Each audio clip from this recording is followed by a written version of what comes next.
an Unspoiled Network podcast. This is Spoil Me, covering Red Rising Book 4, Iron Gold, Prologue, Chapters 1, 2, 3, and 4. Let's see what the names of these chapters are. The Fall of Mercury. Dramatis Personae comes first. Sorry, I skipped over that one. Part 1, Wind. Chapter 1, Darrow. Chapter 2, Darrow. Chapter 3, Darrow. Chapter 4, Lyria. Maybe I won't bother with reading the chapter names anymore. What do you think? Welcome to Spoil Me.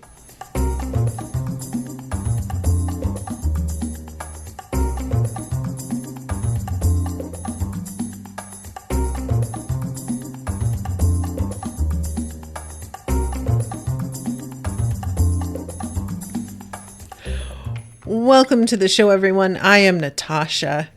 Let's see. Thank you very much to Ashley for commissioning this episode. Ashley is here in the chat, and I thank you so much, not only for commissioning this, but bearing with me as I have had to move around a lot of my recordings this week because of computer issues. I will be recording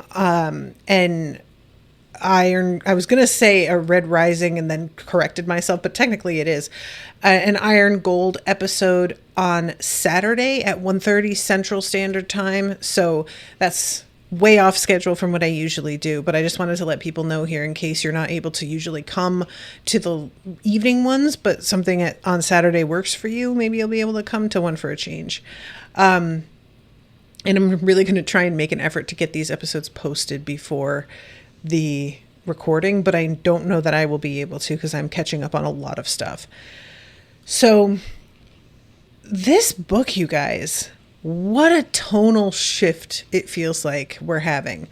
The first thing I want to mention, and this may have been in the other books and I simply missed it, but the start of this book has a map, and it's the solar system divided into the different segments. So we have Society Remnant, Solar Republic, and Rim Dominion. And I'm not going to read too much further on that map because I don't know if there are any spoilers in there, but it was sort of fascinating to see this all mapped out very literally, because I kind of wouldn't have minded having one of those in a previous book. And if it was there and I missed it, that's annoying to me. So let's go to the Fall of Mercury. So this is written from the perspective of a little girl, and the vibe of this, well, actually, it's not just a little girl, because I think it starts off, the end is a little girl, but it's about a city that is basically has been abandoned by everybody who has the means to do so. And those who are left behind, it's kind of accepted that we are going to wind up either dead or just in a really bad situation, and there really isn't anything that we can do about it, which is very familiar to a lot of people. And it reminded me a lot of hurricane areas in the United States, and how everybody is told to evacuate. And if people don't and get hurt, everyone's like, well, they were told to evacuate. What the fuck is the matter with you? They didn't have anywhere to go. It's as simple as that. They didn't have the money to go anywhere. If you don't have someone to stay with, you have to buy a hotel room, and that's expensive, man. What are you supposed to do? So it was just sort of making me feel like that. But, and the city is described first, and then we get the bombs. They come from high-orbit Thor-class bombers piloted by farm boys from Earth and miners from Mars of the 12th Sunshine Squadron. Curses and prayers and tribal dragons and curved scythes have been sprayed upon them in aerosol paint. They dip through the clouds and fall over the sea, outracing their own sound. which is a wild thing.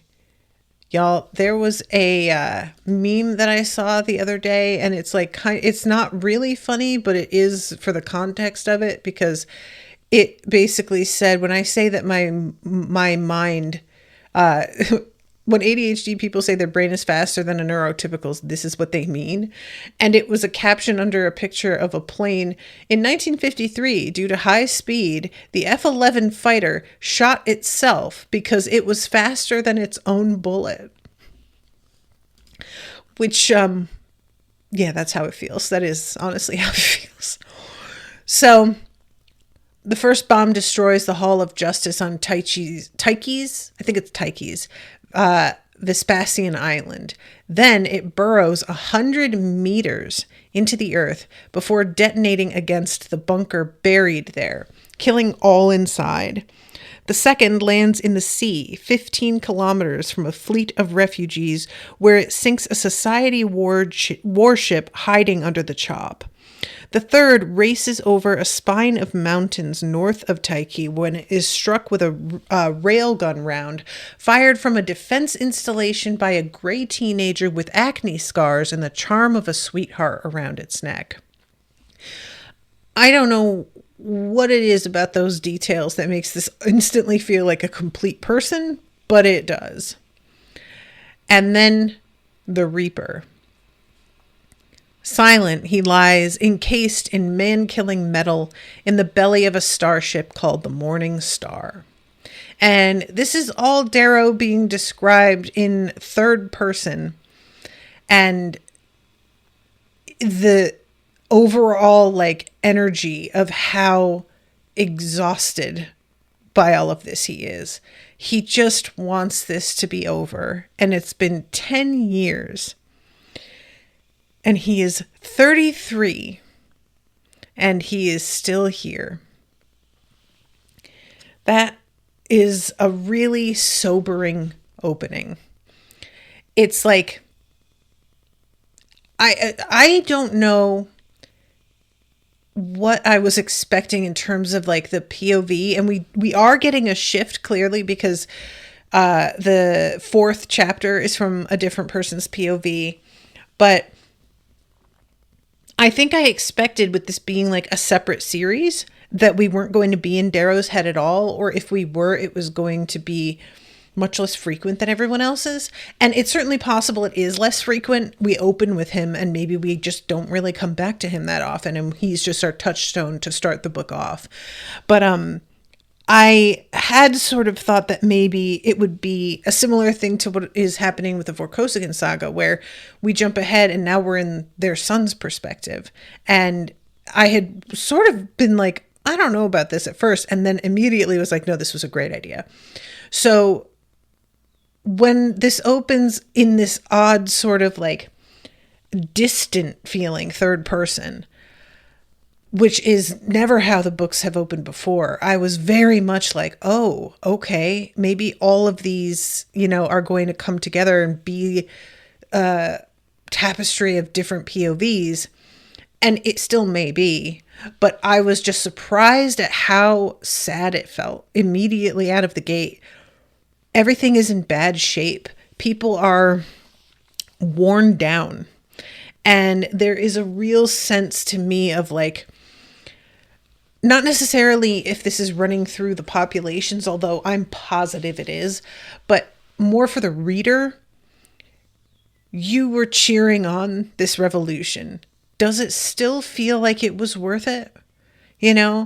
Because it's very easy for this to be an ending where we've killed the sovereign and we're done now. And there's a new sovereign and everything's great. But for it to transition into a whole decade of war continuing, and considering the size of the society, it being the whole solar system, it only really makes sense that it would go on for this long, But I didn't really consider it. And it was very sobering coming right out of the gate. So, chapter 1. He is in a parade. And we get a really long description of the parade and the vibe of the people here and his own feelings about it and how much it's changed over time. That this used to be something that would like fill him with a feeling of pride and hope. And instead, this is sort of empty. Now it's gone on for so long and there is so much back and forth. We have Vox Populi, which is the name of this group that has an upside down pyramid as their symbol. And they are all over the place and wind up becoming like an issue, as we find out later, that has to be dealt with. And we also find out that he has not seen his wife or his son in a year, over a year. And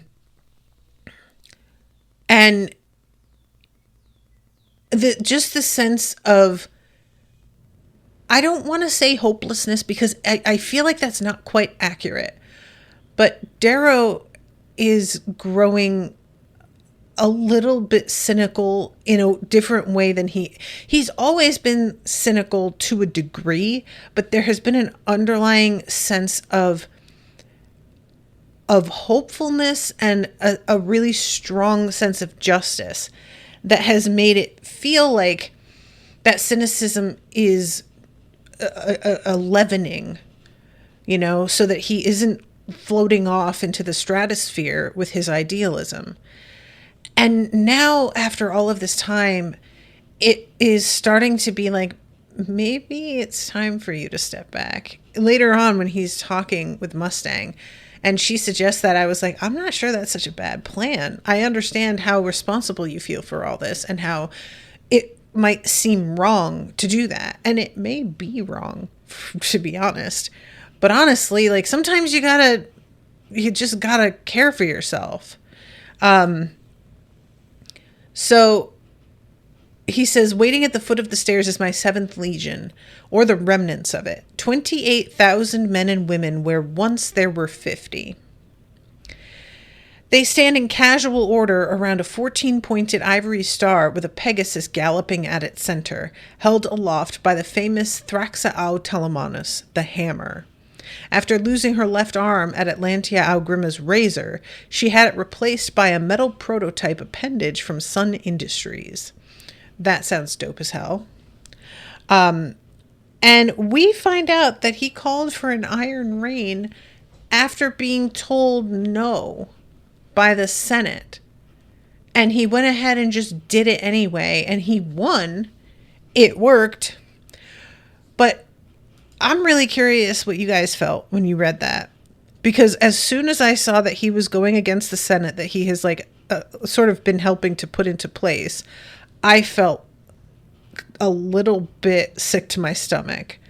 I was just sort of like, I get that it worked, Darrow, but either you are flying in the face of what you're claiming is supposed to be the new government, or you don't trust them and feel that they are corrupt to a point that you don't believe their authority over you really holds any weight.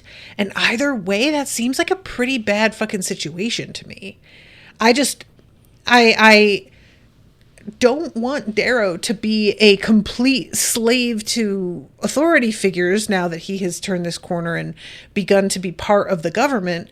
But I also want there to be some checks and fucking balances here. And later on, when he gets in this argument with Dancer, I could not help but be like, yeah, Team Dancer on this one, to be honest, my guy. Because, like, when do you draw the line, So Ashley says it's a bit of a trip moving from Morningstar to Iron Gold, and I was disappointed in Darrow. Same. Cassie says, Hail Reaper, but still grown worthy. Yeah, it feels very much like, I don't want to say that he has lost perspective entirely, because it's almost like he has gained so much perspective that it has started to warp things for him a little bit. And after you have been through the kinds of things he has been through, I am certain that you really do start to think that you know best. But either you believe in what you're creating or you don't. And you need to come to terms with that and what it looks like to other people. Like, you know? So, let's see. I smile as Wulfgar descends the stairs to meet me. A favorite son of the Rising, the obsidian is a tree root of a man, gnarled and narrow, armored in all in pale blue. He's in his early 40s, his face angular as a raptor's, his beard braided like that of his hero, Ragnar. And he is the one that kind of calls him out for doing this reign. And clearly is not pleased with Darrow, and we find out might have actually tried to stop him, which I can only assume he means like physically, get in his way somehow, knock him out, who knows. But I kind of am encouraged by the fact that there's an obsidian in the mix who is saying, hey, maybe we don't just do whatever the fuck, It clearly doesn't matter. Darrow did what he did anyway. But I feel like the Obsidians have seemed so bloodthirsty as a group that having somebody here who didn't want to do the Iron Rain and thought it was a bad call, that is a little bit of temperance that I appreciate. So he looks up at his wife here. And takes a knee in front of her and says, "Lo, wife. Lo, husband. Welcome home." And then we go into chapter 2, Darrow. And when I read the titles of the chapters at the intro, it doesn't say in the list of chapter titles what it says once you go to the chapter. Because in chapter 2, it says Darrow, and underneath, it says Father. The first chapter is Darrow, Hero of the Republic. Chapter 3 is Darrow, the Fantasy. So we're just seeing all of these different aspects of him and the roles that he has to inhabit. So chapter 2 is at Selene Manor. This is a really tough read because Sevro evidently has like 5 children with Victra and has a really great relationship with them, it seems like. But Darrow has the one, and things aren't great. It's extremely saddening to see this like fissure between the two of them. And I don't really, the assertion that's being made is simply that him being away so often is what has caused this resentment in his son, feeling like he is neglected. But I'm assuming that when he's gone, so is Sevro. And Sevro's children don't seem to feel this way. And I'm not really sure why that is, if he keeps in touch more when he's away, if the fact that they have siblings makes them feel less lonely, perhaps. But this whole, like, they come in and it's Sevro's daughter versus Darrow's son. And Sevro says, "I'll wager Aja's razor against Apollonia's helm, that my wee monster beats the piss out of your boy." And Darrow pretends to be above it, but eventually says, "I want the ivory tree." And he says, "I cannot believe you." But finally, he agrees. It's an ivory tree he uprooted from the House Falthy compound on Earth and moved to his home on Luna. So, we watch the fight, and the girl's name is Electra, and she's fighting Pax, and she does win, and Sevro is delighted. When he runs towards her yelling, "My little heartbeat, daddy's home," she's so excited that she just runs and sprints to him and just lets him pick her up. Meanwhile, Darrow looks at his son, who just looks back. I expected him to rush me like Electra, but he doesn't. And in that moment, a very sharp spasm of pain goes through the deeper part of me. When I left him, he was a boy, brimming with reckless life. But the hesitation, The coldness in him now is from the world of men. Minding his pack, he walks forward very calmly and bows at the waist, no deeper than manners require. Hello, Father. My boy, I say with a smile, you've grown like a weed. That's what happens when you age, he says, an edge to his words. I always thought when I became a man, I'd feel more confident. But towering over this boy, I feel so very small. I lost my own father to a cause. Have I doomed Pax to the same fate?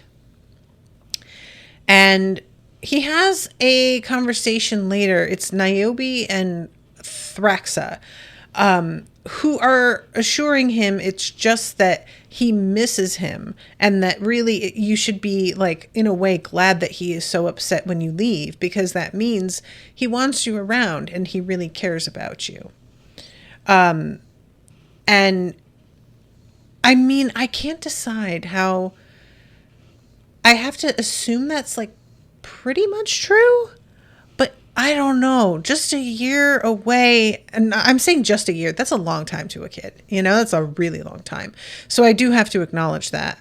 But it's just, compared to Severo's kids, they're clearly having very different experiences with this, and I really want to know why that is. So Darrow goes to see his mother, and she's gardening, and it's something, as he puts it, that is like a penance for actually surviving everything. And she's so relieved with this Iron Rain thing. She really did think that maybe he was going to die. And Dancer shows up here, and there is a weird vibe, but we find out later, basically ever since Dancer found out what Darrow gave up, and that is the sons, for the sake of Romulus, nothing has ever been the same between them again. And honestly, I can't help but feel I would be the same way. You guys know how shocked and horrified I was that Darrow was willing to do that. It wasn't even that I really thought it was the wrong call. It was just, I didn't know that was even on the table. The fact that it was an option at all, that he even considered it, was a shock. And in some ways, I almost feel like we didn't dwell on it enough in the book. So it seems like we're kind of coming back around and seeing the consequences with this. But nevertheless, it's like, that was a pretty dramatic thing that Darrow was willing to do. And I don't think I could feel the same about somebody who was willing to make that kind of decision either. And what he says later is, like, to Dancer, I recall you saying that sometimes you're going to be a good man who has to make bad decisions. But Dancer isn't really hearing that. So let's see. I'm trying to make sure I don't get too ahead of myself here. Oh, right. What word from Lyanna, I ask. They're well. Was hoping to visit them soon. Maybe take Pax along to Icaria in the winter. This place gets too cold for these old bones. All the way to Mars, I ask. It's his home, she says sharply. You want him to forget where he came from? Red's as deep in his blood as gold. Not that he's ever reminded it, except by me. Interesting. What's that about? Because Darrow's, like, link with Red has always been a point of pride for him. And the fact that this isn't being drilled into his son genuinely surprised me. That felt wildly out of character. So what's happening there? Is she saying that, like, because Darrow's not around, nobody else is telling his son about it?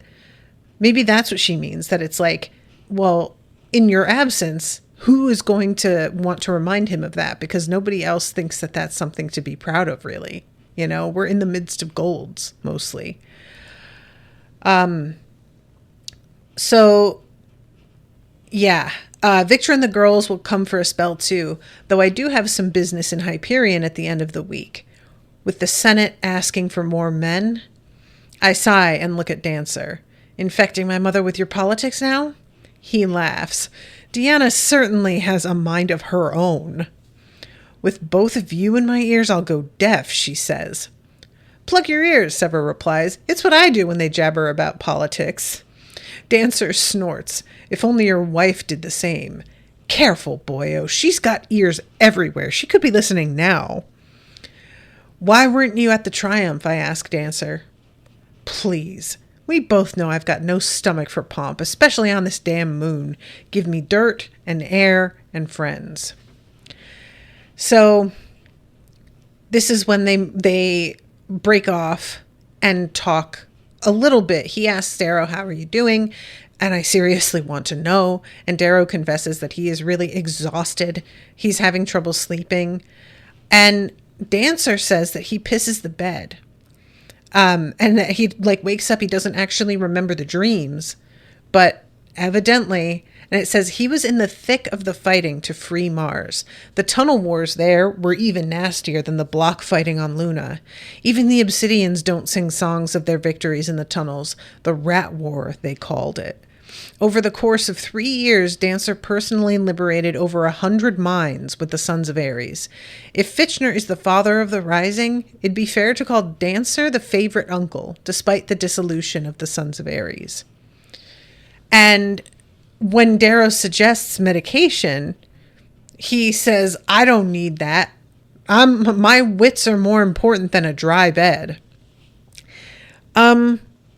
Why are we in the future and we don't have drugs for mental health and PTSD that don't make you feel witless?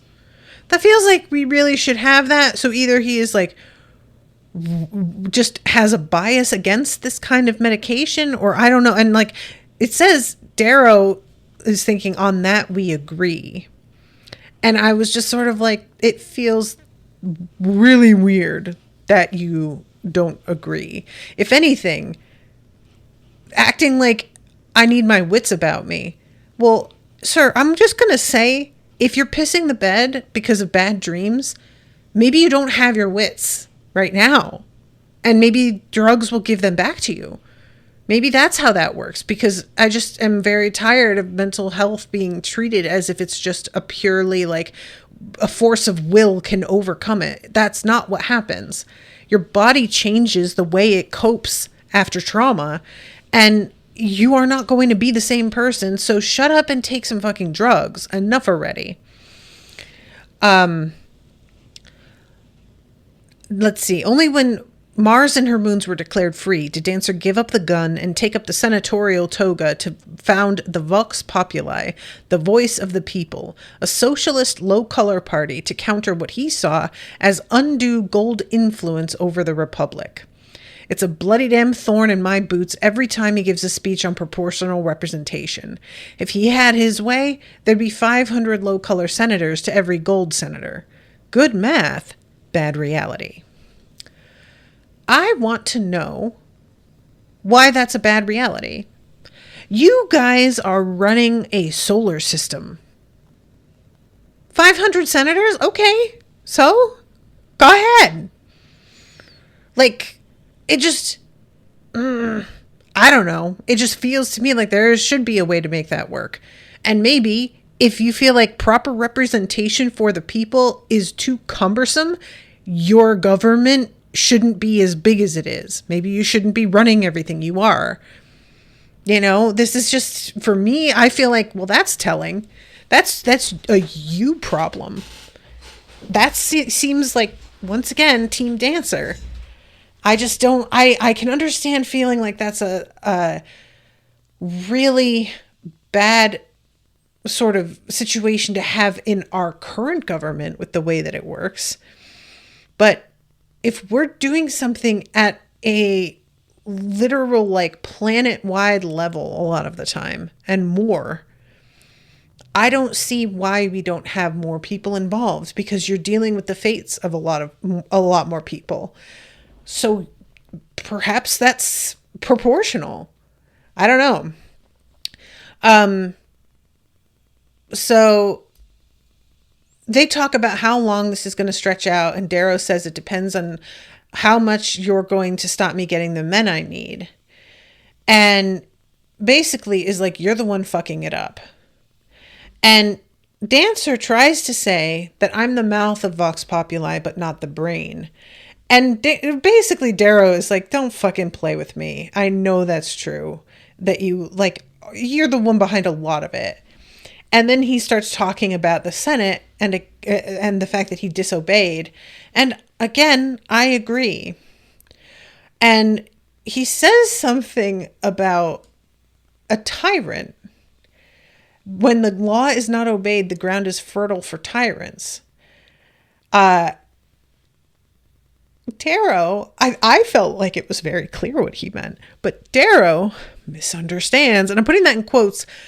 I really do think Darrow genuinely misunderstands, but there's a part of me that feels like you're maybe purposely misunderstanding Darrow. That's all I'm saying. As him accusing Mustang of being a tyrant. And he just says, I wasn't talking about her. So this is when Darrow says, I remember when you told me I was a good man who'd have to do bad things. Your stomach goes soft? Or have you spent so much time with politicians you've forgotten what the enemy looks like? Usually, they're about 7 foot tall, wear a big pyramid badge. Oh, and they've got red blood all over their hands. And so do you, he says. 1 million was the total loss, wasn't it? 1 million for Mercury. You might be willing to bear that, but the rest of us tire of the weight. I know the Obsidians do. I know I do. So that leaves us at an impasse. It does. You're my friend. You will always be my friend. I won't put a dagger in your back, but I will stand up to you. I will do what is right. And they shake on it. But then when he says, Darrow, is there anything that you want to tell me? Darrow says, I have no secrets from you. And in his head is just like, man, I really wish that were true. So there is something that he is hiding, and I do not know what that is. So it's just a shame to see the two of them grown apart like this. But Darrow, he's really clearly turning a corner. And to me, the fact that like he's responding to Dancer's concern about the loss of life with, has your belly grown soft? That doesn't feel like a great sign to me. You know, that feels like somebody who has grown a little bit too carefree with other people's lives. And I can totally see how that would happen after a decade of this kind of shit. I really get it. But like I said, maybe it's time for a vacay. You know, that's all. So, chapter 3, Darrow the Fantasy. And this is when Victra shows up.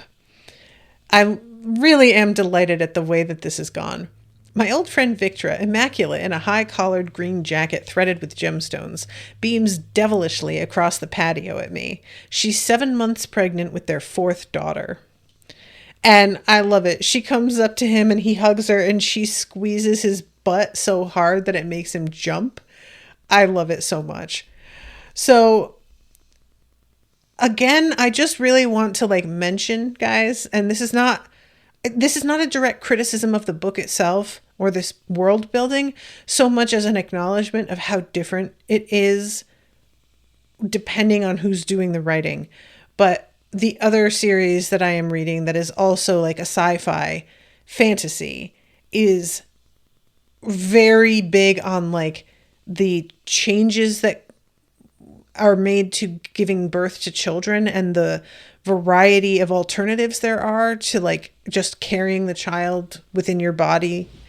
And it's kind of funny now when I come back to this series and realize that we're just still doing things the old-fashioned way to a point when so many people are like just created with carvers.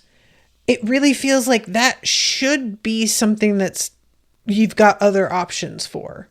but we've never really had that mentioned, so I'm assuming it does not exist. Because honestly, Victra, I could see being like, I have a lot of work to do. I'll be happy to have children, but I am not interested in the pregnancy. You know, like that is something that if we can just get a jar and have it taken care of, that would be great. But evidently she is pregnant a whole lot.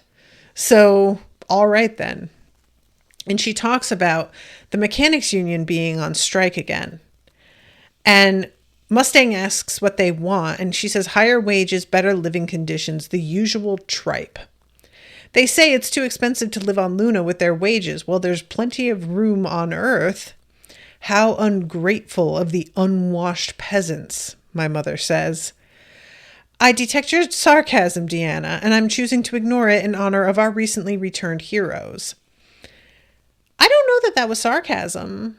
I think that she was straight up just being like, what the fuck is wrong with you? Like, really, again, well, why don't you just go to Earth? With what money? What are you supposed to do?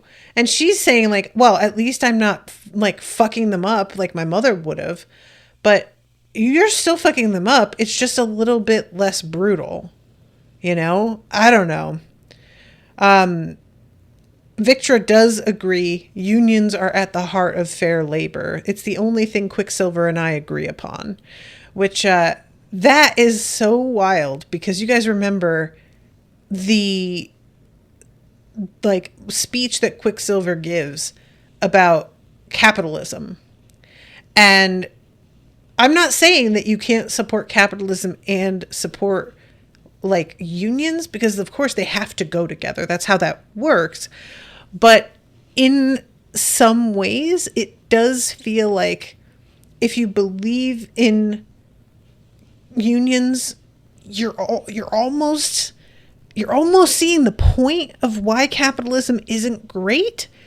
That like there has to, you know what I'm saying? Like, I don't know. It's just interesting because I don't remember him talking about that in that speech and that being mentioned here.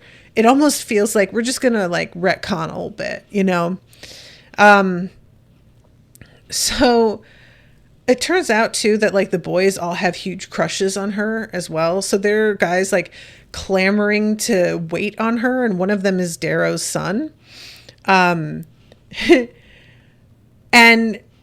I just can't like the idea that they would all have crushes on her is not unthinkable because this is sort of how things work. You know, there's always an older woman who is like young enough and beautiful enough that the boys who are reaching a certain age begin to be like, wow, you know, and it's never anything that like materializes into something and it's not intended to be, well, hopefully, but it's just sort of part of growing up, you know, and it's just very weird to see from the outside, especially because these children are brand fucking new. You know, I'm just meeting them and getting to know Victra. I wonder how Severo feels because I have to assume he sees this and he must think this is a riot. So the reason that this is called the fantasy is because everybody is sort of relaxing, drinking, and just having conversation in a way that Darrow profoundly wishes could be the norm. This is a temporary thing, and even this is kind of false because they are surrounded by guards and there are people like watching out for them every second. So despite it feeling peaceful, it's sort of an illusion. And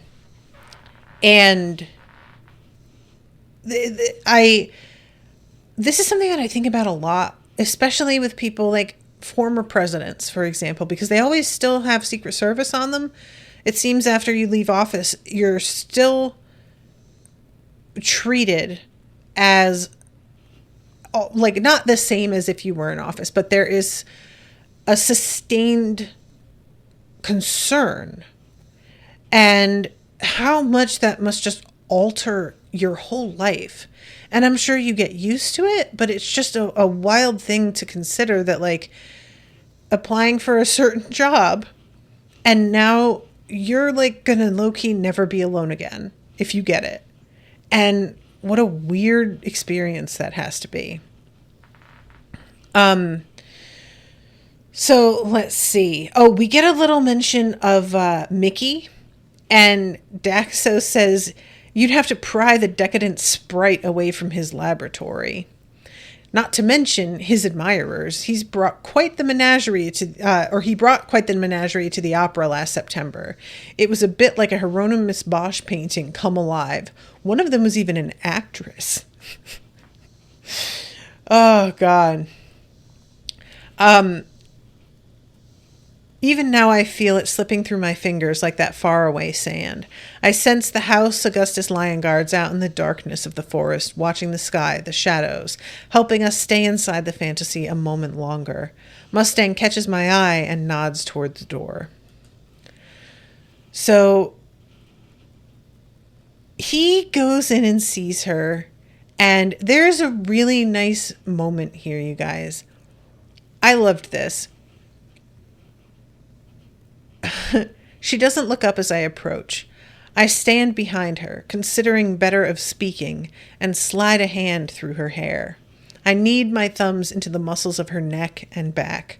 Her proud shoulders relent against my fingers, and she turns her book over in her lap. Sharing a life threads more than flesh and blood together. It weaves her memories in and around and through mine. And the more I know of her, the more I share of her, the more I love her in a way the boy I used to be never knew how to love. Io was a flame dancing against the wind. I tried to catch her, tried to hold her, but she was never meant to be held. My wife is not as fickle as a flame. She is an ocean. I knew from the first that I cannot own her, cannot tame her, but I am the only storm that moves her depths and stirs her tides, and that is more than enough.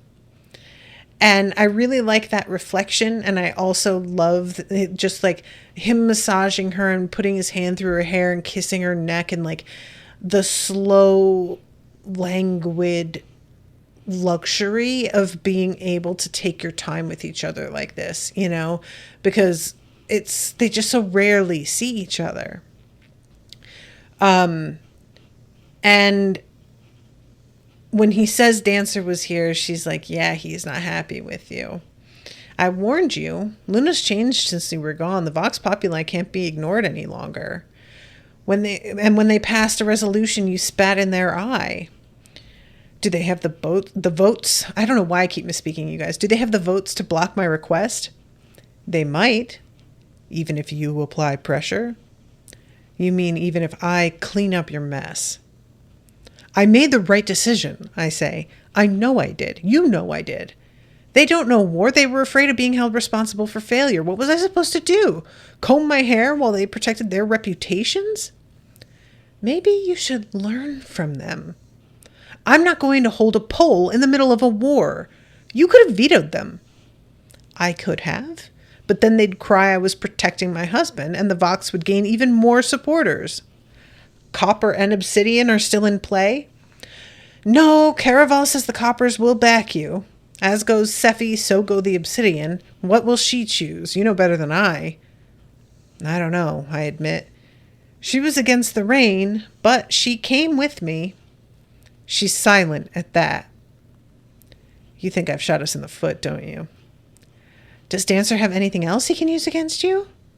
No, I say. I know she doesn't believe me. And she knows I know. But she can't ask any more. Though I want to tell her about the emissaries, it would incriminate her as well. Severo and I agreed it was a secret that must stay within the Howlers. She would be bound by oath to tell the Senate, and she tried so hard to honor her new oaths. And this is when he brings up Pax and is like, I don't know what to do. And she says, I think you do. We're missing this life. The dinner tonight, I'll remember forever. The lightning bugs, the children in the yard, the smell of rain on its way. Just seeing you laughing. I shouldn't remember it. It should be one of thousands. What are you saying? I'm saying that when my term of office ends in 2 years, maybe I won't run again. Maybe I let the torch pass to someone else. You hand the reins to Orion or Hernasis. Maybe the rest of this isn't our responsibility.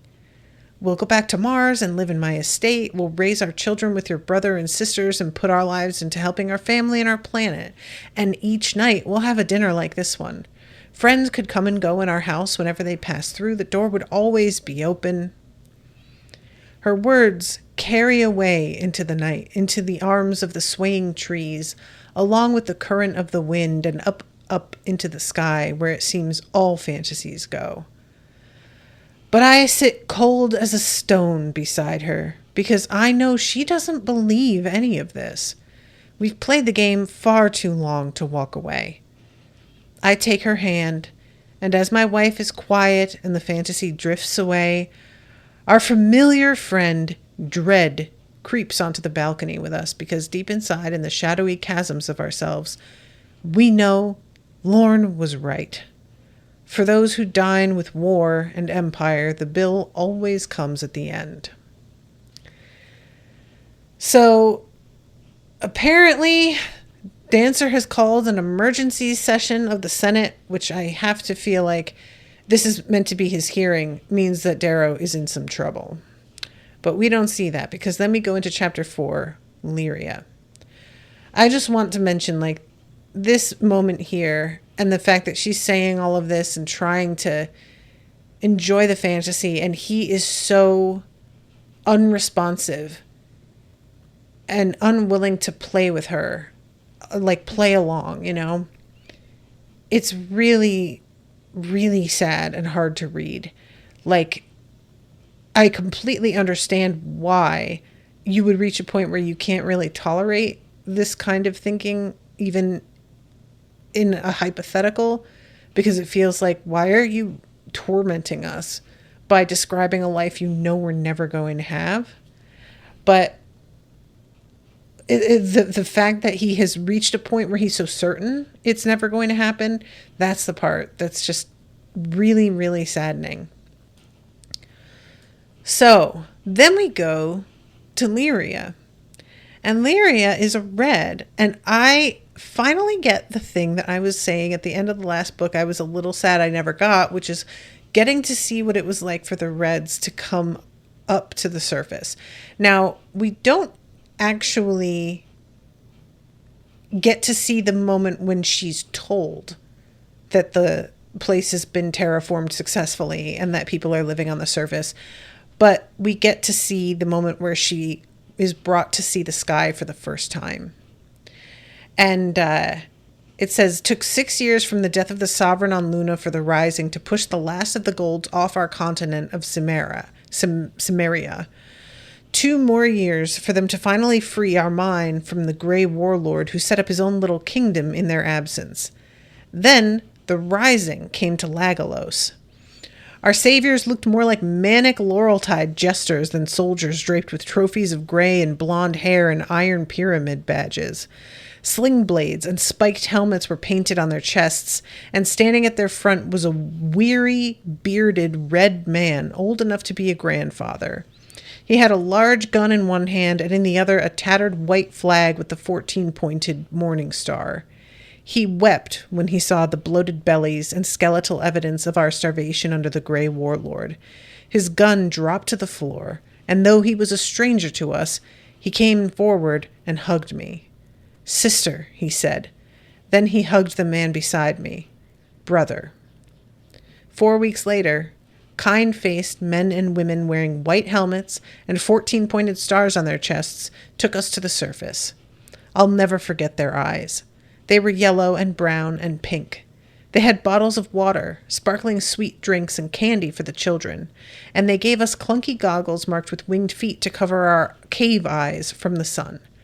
I didn't want to wear the goggles, rather look at the true sky and sun with my own eyes, but a kind yellow nurse told me I might lose my sight, so on they went. And just the idea of this, they're built, the Reds, for life underground. And that just being out in the light without something to protect them could cause them to lose their sight is just bonkers. And getting to see the sun for the first time and how warm it felt. So there's a line here where she describes the ship, the relief ship's coming, as cleaner than anything I've ever seen. And that is so compelling to me. Like, because reminder, these people, the Reds, they don't even have water to bathe in. They have to bathe in these weird sand showers. So I'm sure nothing ever really quite gets clean. You know, you have water to maybe wash dishes in, I'm not even sure, and to drink. And this is just the extent of what they were living in and how long it took. Because at the end of the book, I'm saying, like, I wanted to see the Reds brought to the surface. Well, it turns out it hadn't happened with a lot of them yet. I was sort of seeing that Darrow's family was involved and assuming this meant that everybody in Darrow's, like, whole area had been liberated. But that wasn't the case. So this didn't happen until 6 years after the end of the last book. So it's the first time that she sees a hologram, and it's Mustang. Child of Mars, welcome to the worlds. You are about to embark upon a great journey to your rightful place upon the surface of the planet your ancestors built. And it's just meant to be sort of encouraging, you know, this is what you deserve and have a right to. Under a boiling sun, it says, it ends with, that was 2 years and 1,000 broken promises ago.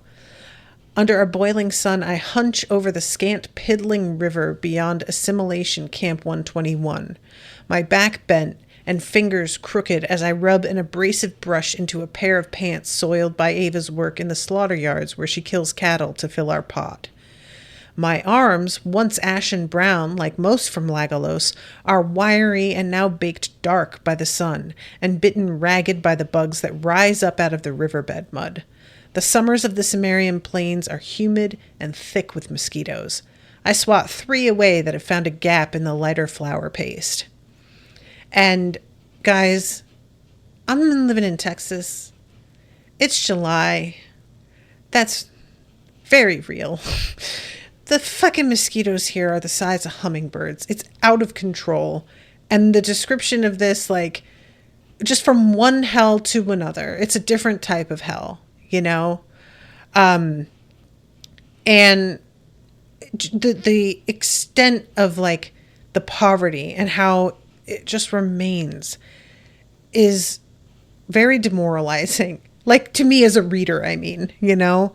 It's really making me think of Daenerys coming into Meereen and freeing all the slaves, and then it all goes to shit. Because, like, yay, they're free. Now what? You know, now fucking what?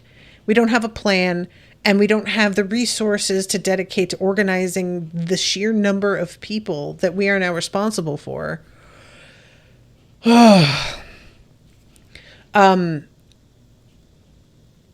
We see it on the HC news every day.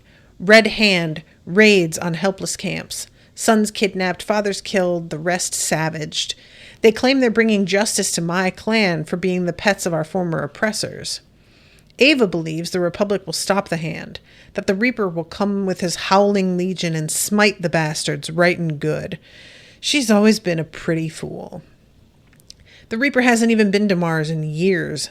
Got more to worry about than his own color, it seems.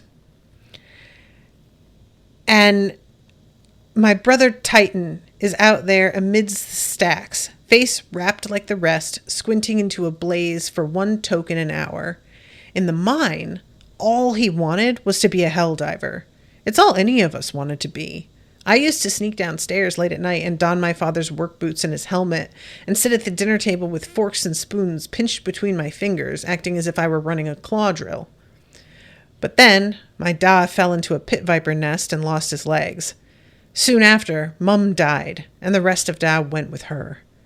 I used to think my world permanent. that Klansmen and women would always tip their heads to my father, that my mother would always be there to wake me and give me a spot of syrup before school. But that life is gone.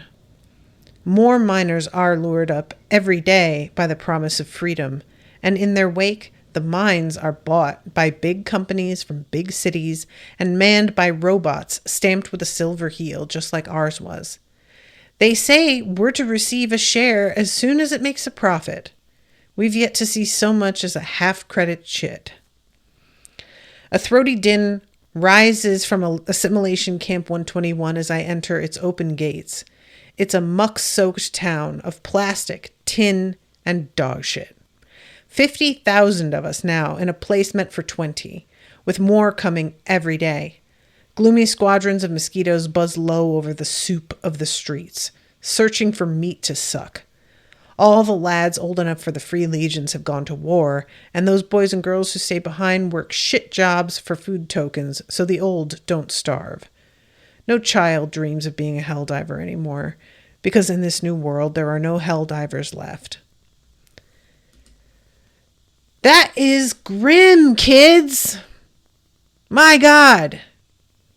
What a fucking bummer. Like, for real. And I have to assume Darrow knows it's like this? Is he avoiding it by continuing to lead the war? Is that like a conscious decision? Staying disconnected from the fact that he was surprised that they wanted to bring his son to Mars, and her mentioning that it's been 3 years since he ever came back. Yeah, I don't know, man. Maybe you need to spend a little bit more time on the ground. I really don't know what to think here. I am very interested to see more from this perspective. And I think, because, forgive me, but I looked at the cover of the audiobook and I wasn't intending to find out anything, but it had I think 4 names as narrators. So I believe there's a few more POVs yet to come, and that will be really interesting. I personally am always a big fan of something being in first person for a while, and then you finally get into other POVs because it feels so fresh when you do it that way. Although I completely understand Miles preferring to have multiple POVs to begin with, I just sort of like the what do you call it? The novelty of it. When you start out that way and you feel like that's all you're going to get, and then eventually you have that shift. So, yeah, guys, I gotta say though, this was a bummer. It was a real bummer to read, and a part of me is like, do I want to know what happens? I don't know, man. So I guess I'm gonna have to wait and see. All right, I'm going to have to wrap this up, but thank you guys very, very much for commissioning this. I hope that you can make it on Saturday. Thank you, Ashley, for commissioning. And until next time, toodaloo, motherfuckers.